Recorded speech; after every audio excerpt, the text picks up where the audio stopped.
Շուրթ առ շուրթ հետ եք բերելու։ Դու չէ, այլ դու չեն։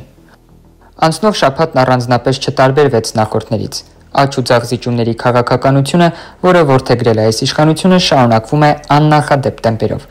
Նույնիսկ ֆուտբոլում է դա երևում։ Վրաստանի հավաքականը տուրիստական այցով Հայաստան եկավ, մեր հավաքականը չափազանց հյուրընկալ գտնվեց։ Դարպասները բացեց ու էստի համեցեք։ Վրացիները գնդակով 3 անգամ այցելեցին մեր դարպասներից ներս, հետո որոշեցին, որ լավ, ամոթ է, մեղք են հայերը, այսքան առատաձեռն են, եկեք բավարարվենք 3 գոլով, մնացածն էլ թողնենք Թբիլիսիի պատասխան խաղին։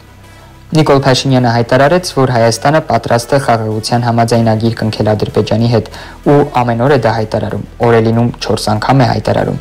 Արդեն ոչ թե խնդրում է Ադրբեջանից, այլ մուրում, ասում է. Ես էլ պատրաստ եմ Հայաստանի ցանկացած դարպաս բացել։ Դուք մենակ այն ասեք, որը բացեմ, ինչքան ժամանակով բացեմ։ Շատ է վրազում։ Мне нравится эта работа. Когда мы начнем? Немедленно. Почему немедленно? Может, можно побыстрее? Ասում է. Արցախը Ադրբեջանի մաս էր։ Միջազգային հանրությունն էր ասում. Ես ինչ եմ զիջել, իմ մեղքը ո՞րն է։ Հեչ, դու երբ ես մեղավոր եղել, որ ուղղակի հիշեցնենք, որ երբ Մուսոլինիին իտալացի պարտիզանները բռնեցին, առաջին հարցաքննության ժամանակ դու չեն հարցրեց. Ինչ եմ արել, որ քննիչն էլ ասաց. Հեչ, առանձնապես բան չկա, պարզապես մի ամբողջ երկիր ներքաշել ես պատերազմի մեջ, ավիրել հայրենիքը։ Թե ինչ եղավ դրանից հետո, թող Փաշինյանը ճշտի։ Բա իշխանություն պահելն այդպիսի թանկ հաճույք է, հանուն դրա վիզը ծրած Ալիևի բոլոր քմահաճույքները պատրաստ է կյանքի կոչել, դեռ լավ է, որ Ալիևի ֆանտազիան չի երիքում, թե ինչ պահանջի Փաշինյանից։ Նեմեցին սպասեք։ Ալիևի մոտ այսպես կուկուր լամիշ լինելով, հետո այստեղ տեսախցիկների առջև գելու գազան են կտրում, ինչպես Անդրանիկ Քոչարյանը։